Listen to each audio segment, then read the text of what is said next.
This is the story of Andrew Collins and his wife, Brooke Collins. There was a receipt on the kitchen counter from a restaurant Andrew had never heard of, dated 3 weeks prior, folded once and left with the casual indifference of something that was never meant to be hidden. Brooke walked past it every morning for 11 days. She never moved it. Andrew noticed it on a Wednesday, picked it up, held it for a moment, and set it back down in exactly the same spot. He didn't say anything, neither did she. They had been married for 6 years, which was long enough for certain silences to feel like furniture, things you arrange yourself around without noticing anymore. Andrew was a structural engineer, meticulous in a way that had once read as steadiness and now read, depending on Brooke's mood, as either competence or distance. He kept spreadsheets for household expenses. He never forgot a bill. He remembered, without being prompted, that the car needed an oil change every 4 months. These were the kinds of things he was good at, the kinds of things that in the early years Brooke had called reliable. Lately, she used the word differently. Brooke worked in marketing for a mid-size architectural firm. She was good at it, quick with language, good with people, the sort of person who made a room feel warmer without trying. She was also, Andrew had come to understand, the sort of person who needed to be noticed. Not in a demanding way, not in any way she would ever name aloud, but it was there. A low-frequency need that ran beneath everything she did, that shaped the way she told stories at parties, the way she laughed slightly louder when someone new was listening. Andrew loved this about her, once.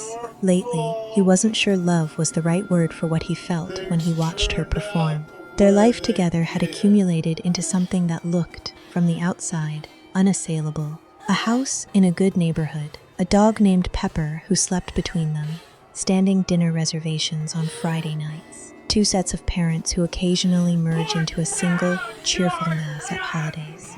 It was the architecture of a successful marriage, and Andrew, who understood architecture, knew that you could not tell a building's structural integrity from the outside. The dinner party was at Marcus and Jenna Hale's house, a couple they had known for 4 years, the kind of friends who occupy the comfortable middle distance of adult life, close enough to socialize with regularly, far enough that no one had ever seen anyone cry. There were 8 of them around the table. The wine was good. The conversation moved through the usual stations: real estate, a mutual friend's recent job change, whether a particular restaurant downtown had declined since the ownership shift. It was Brooke who brought up Ethan Mercer. She didn't announce the name. It arrived inside a story she was telling about a trip she had taken before she met Andrew. Something about a long weekend in Portland, a terrible hotel, a ferry that had been an hour late. She was good at stories. She had a way of building them, layering detail, timing the pauses. Everyone was leaning forward slightly, and then she said his name, Ethan, and said that he'd been so dramatic about the ferry delay that she'd finally told him he had to either laugh about it or find his own way home. The table laughed. Marcus asked who Ethan was. "Oh, this guy I dated," Brooke said, waving her hand in a way that was meant to minimize and somehow didn't. "He was what's the word? Intense. Everything was very cinematic with him. Very much like." She glanced at Andrew with the particular smile she used in social situations, the one that was slightly too bright.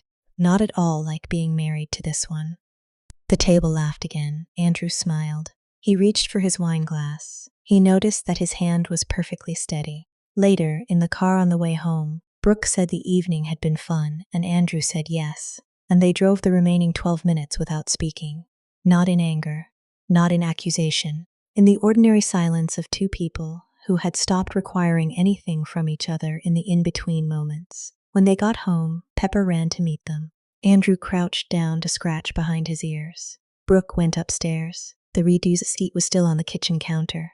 Andrew straightened up, looked at it for a moment, turned off the kitchen light. The weeks after the dinner party had a texture Andrew could not quite name. Something thickened, like air before a storm that does not arrive. Brooke was not different exactly. She came home at the usual times. She made coffee in the mornings the way she always had, and she left the cabinet above the sink open the way she always had, and Andrew closed it without comment the way he always had. The choreography of the marriage remained intact, but Andrew had begun to notice the seams. She laughed at her phone more, not frequently. He could not have pointed to a pattern, but in the specific way that meant something had delighted her in a register she wasn't sharing. She angled the screen subtly, without seeming to realize she was doing it. She had started taking Pepper on longer evening walks, sometimes not returning for an hour. And when Andrew asked how the walk had been, she said fine and described the neighborhood in the rote way of someone describing something they hadn't actually seen. He did not ask about Ethan Mercer. He was not sure then that there was anything to ask. What he had was texture, not evidence, a feeling without an argument. He was a man who did not act on feelings without arguments, and so he waited, and while he waited, he became aware of a slow interior rearrangement. The way you notice, gradually, that a room has been cooling down. He thought about the marriage with a deliberateness he had not previously required. He thought about the early years, when Brooke's need to be seen had felt like aliveness, when he had been the one who saw her, when that had been enough. He thought about the year they had lost her father and how she had cried in the bathroom with the door shut, and he had sat on the other side of it, on the tile floor for 40 minutes, not speaking, just present, and how she had opened the door eventually and found him there and said you stayed in a voice that suggested she had expected otherwise. He had not known then that he was building a record. He had thought he was just staying. Brooke, for her part, was telling herself a story. She had been telling it for months, possibly longer, in the private, ongoing way people narrate their own lives when they sense something is slipping. The story she told herself was that she and Andrew had drifted, that it was mutual, gradual, almost geological, and that she could not be expected to simply wait in a marriage that felt, most days, like a very well-maintained house that no one particularly lived in. This story did not mention her own contributions to the distance. It did not mention the evenings she had chosen her phone over conversation, or the ways she had redirected Andrew's attempts at closeness with a brightness that was really a kind of refusal. The story began at the symptom and called it the cause. It was Jenna Hale who asked, over lunch, if everything was all right between her and Andrew. Brooke said, of course, why? Jenna said she didn't know. She'd just noticed something at the dinner, some quality in the way Brooke had told that story. Brooke said Jenna was reading into it. Jenna let it go. Brooke ate her salad and felt, for the first time, the specific discomfort of being seen by someone who was not looking for confirmation. That night, Brooke sat at the kitchen table while Andrew was upstairs, and she held her phone and thought about Ethan Mercer. Not for the first time, not even for the 10th time, and thought about the way he had called her 2 months ago, out of nowhere, and how the conversation had been easy in a way that had frightened her and then not. He was different now, he said, more settled. She had believed him because she wanted to. Do you ever feel like we're just going through the motions? She asked Andrew that night when he came downstairs for water. He stood at the sink. He didn't turn around immediately. When he did, his expression was careful. Is that how you feel? I'm asking how you feel. I feel like we don't talk the way we used to. That's not really an answer. It's the only honest one I have. She looked at him for a moment. He looked back. Then she said softly and almost to herself, I don't know, maybe like this story or subscribe or something. Andrew blinked. What? Nothing. Never mind. I'm going to bed. He stood in the kitchen for a moment after she left, glass of water in hand, and thought about the receipt that was no longer on the counter. He had thrown it away 2 weeks ago. He wondered now whether he had done that because it was clutter or because he hadn't wanted to know. He found out on a Thursday. Not dramatically. No text message left open, no hotel receipt falling from a pocket. Brooke had mentioned earlier in the week that she was meeting a colleague named Dana for dinner on Thursday. Andrew happened to see, through a quirk of calendar syncing he'd set up years ago and forgotten about, an event on her phone calendar titled simply Dinner, at a restaurant in a neighborhood nowhere near where Dana worked. He didn't go to the restaurant. He didn't drive past it.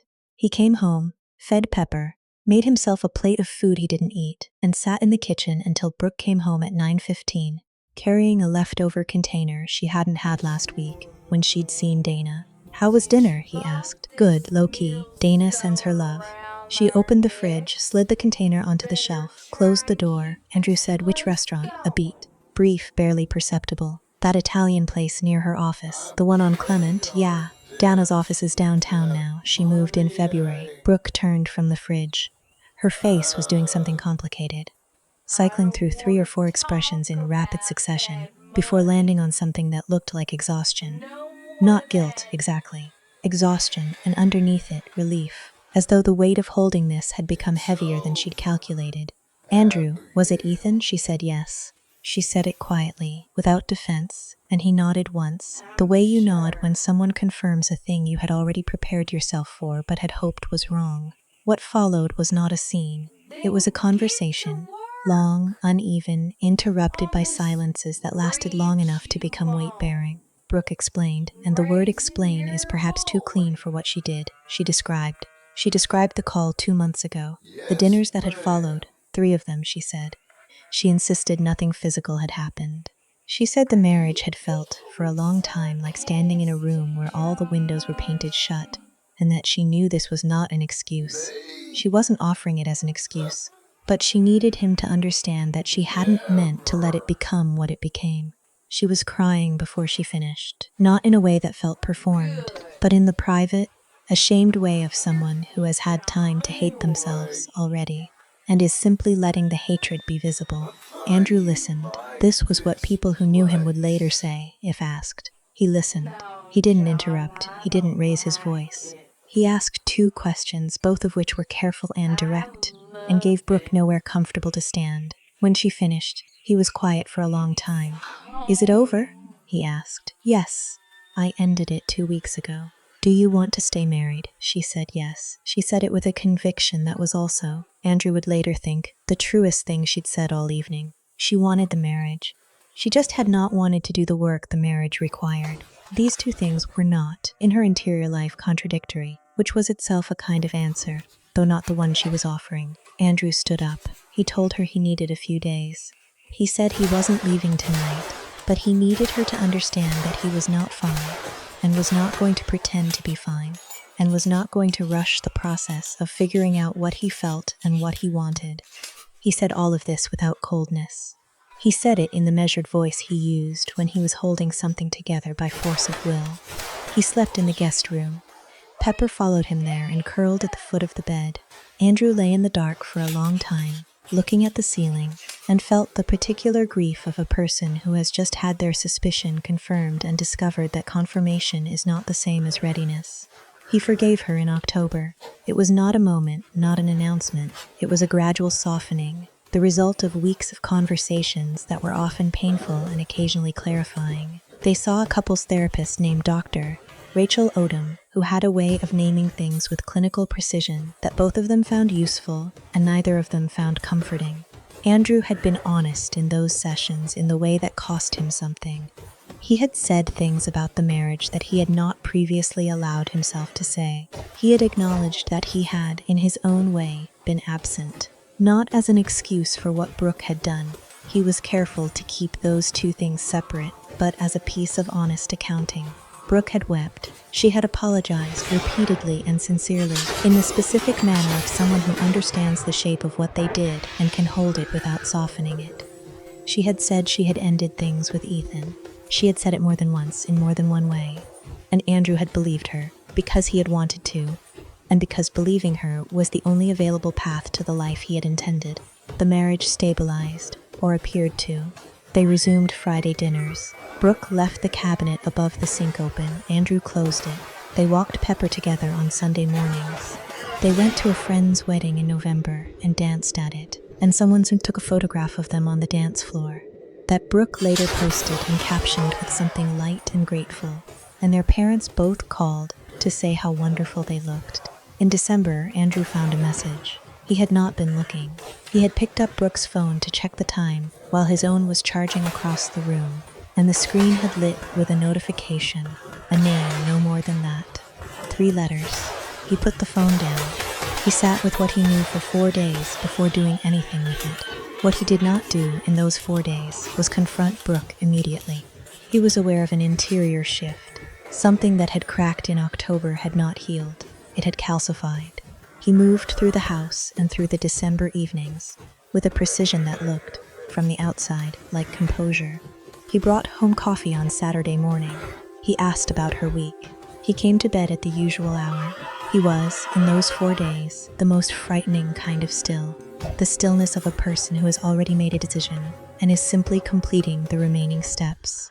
Brooke, meanwhile, was telling herself that the marriage was recovered. She had restructured the narrative of the affair into something smaller, something she had already survived and paid for and moved past. She had, in the intervening months, begun to believe her own accounting of events, not out of malice, but out of the ordinary human need to live with oneself. She had minimized the second chapter, the one that had continued after October, the one in which Ethan had responded to her renewed contact with a warmth she had been unable to refuse. She had told herself it was different from the first time. She had told herself many things. She posted the photograph from the wedding a second time on the new year, with a caption about gratitude and second chances. 14 people she barely knew liked it. Jenna Hale did not. Andrew called his sister Catherine on the third day. He did not tell her everything, not yet. He told her he was okay and that he needed to see her on Sunday. Catherine, who knew her brother well enough to understand that this was not a casual request, said she would be there at noon. He said thank you, and they hung up, and he fed Pepper and stood at the kitchen window for a long time, looking at the backyard, the familiar geometry of the garden they had planted together in the first spring of their marriage. On the fourth day, he called a lawyer. He told her on a Sunday evening in January, in the living room, with Pepper asleep in the corner and the outside cold pressing against the windows. He had arranged quietly to have Catherine take the dog for the week. He had spoken with a lawyer. He had drafted a short letter, not to Brooke, but to both their families, factual and brief, which he would send after this conversation and not before. He had done all of this with the systematic thoroughness of a man who understood that there were things you could prepare for and things you couldn't, and the only dignity available was in preparing thoroughly for the ones you could. I know you didn't stop, he said. I know it continued after October. Brooke went very still. She was sitting on the couch where they had watched movies for 6 years, and she went still in it the way something stops when its last argument is gone.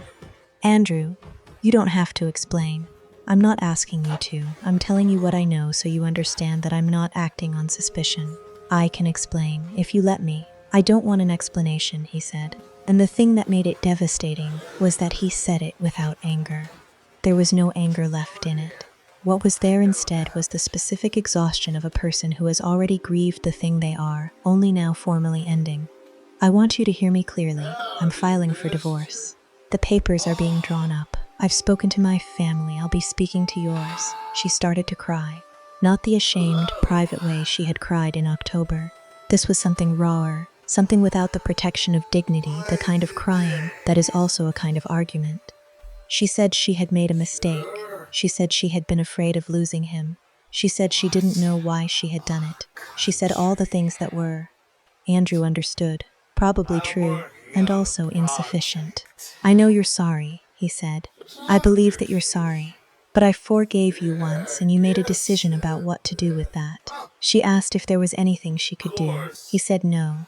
She asked if he would consider counseling again. He said no. She asked finally, in a voice that had gone very small, whether he still loved her. He looked at her for a moment, really looked, the way he hadn't allowed himself to in months, taking in her face, the face he had known for 7 years. Then he said, "That's not the question anymore." He left the house that night. He did not slam the door. He pulled it shut behind him with the quiet, deliberate click of a man who had finished something, and he walked to his car. And he did not look back at the lit window, not because he was performing resolution, but because he had made the decision and looking back would not have changed it, and would only have cost him something he was no longer willing to pay. The letters went out the following morning. Both families received the same factual account. The affair, the forgiveness, the continuation, the divorce.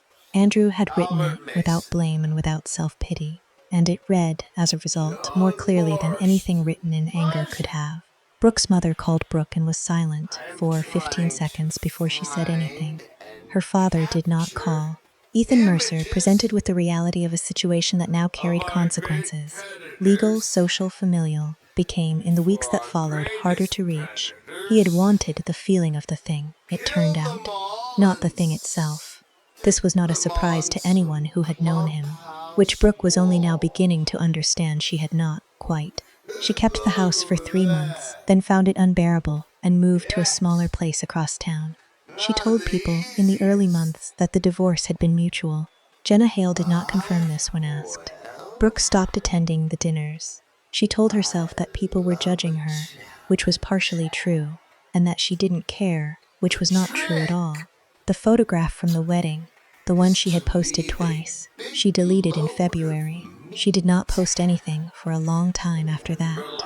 Andrew moved into a rental apartment. He bought a second-hand couch and a coffee maker and a set of dishes he had chosen himself. Pepper stayed with him. Brooke had not contested this. He ran in the mornings. Through a neighborhood he was still learning, and on the better mornings he felt, underneath the grief, the faint and complicated sensation of a man who has been living in a house that was slightly wrong for him and has only just noticed the difference. He did not think about Brooke constantly. He thought about her the way you think about a chapter you have read and are trying to understand, with attention, with occasional regret, without the expectation of resolution. He did not know if he had loved her too much or too carefully or not in the right way. He did not know if the marriage could have been saved by different versions of themselves. He held these questions without needing answers, which was itself a form of growth he would not have named as such. One morning in March he was making coffee, and he thought, without preamble, about the receipt on the kitchen counter. The one from the restaurant he'd never heard of, left there for 11 days, which he had picked up and held and set back down. He thought about how long he had known and had not let himself know. He thought about the 40 minutes he had spent on the tile floor outside a closed bathroom door years ago because he had decided simply to stay. The coffee finished brewing. He poured it. He drank it by the window, watching the March light come through, and he thought, I stayed until I couldn't anymore. That's the whole of it. It was not a triumphant thought. It was not a bitter one. It was the kind of thought that settles into a person and stays, quiet, accurate, complete. Outside, the city continued. The light moved across the floor, somewhere across town, in a smaller apartment than she'd planned for. Brooke was beginning the long, private work of understanding what she had done. Not the version she had told herself, but the real one. She would get there, eventually, or she would not. Either way, the understanding would not reach Andrew. He set down his cup. He went to get his running shoes. The door, when he closed it behind him, shut with an ordinary click. The story ends there.